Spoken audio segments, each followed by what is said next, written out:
బాబు గొప్పతనం మూలంగా జరిగింది. చంద్రబాబు మంచి బార్గెయినర్. ఎవరితోనైనా బేరాలు ఆడటంలో మంచి ఎక్స్‌పర్ట్ ఆయన. హ్మ్. ఆ బేరాలు ఆ విధంగా ఆడి భారతదేశం మొత్తం మీద ఏ పార్టీతో కూడా ఇంత భారీ బేరాలు జరగల భారతీయ జనతా పార్టీతో. హ్మ్. నితీష్ కుమార్‌దైనా, హ్మ్. లేకపోతే ఉద్ధవ్ థాక్రేదైనా, హ్మ్. షిండేదైనా ఇన్ని రోజుల పాటు, ఇన్ని గంటల పాటు జరగల. హ్మ్.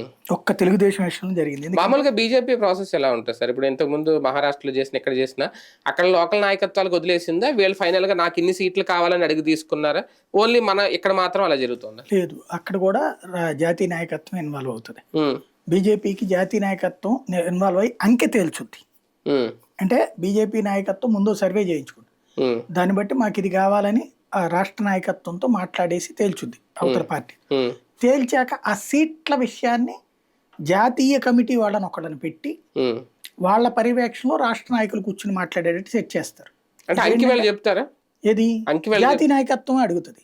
నాకు 15 కావాలి లేదా 30 కావాలని అంకి చెప్తారా? ఖచ్చితంగా అడుగుతుంది. హ్మ్. అలా అడిగి అంటే ముందుగా అసలు వీళ్ళు కసరత్తు చేసుకుంటారు మనకి ఎంత సీన్ ఉంది అన్నటువంటి. హ్మ్. ఆ కసరత్తు చేసుకున్న లిస్ట్ దగ్గర పెట్టుకుని హ్మ్. మాకు ఇన్ని చోట్ల బలం ఉంది, మాకు ఇన్ని సీట్లు కావాలని అడుగుతారు హ్మ్. జాతీయ నాయకత్వం. హ్మ్. వాళ్ళు అట్లా కాదండి మాకెంత ఉందని వాళ్ళు కూడా లెక్క చెప్తారు. హ్మ్. అప్పుడు ఓకే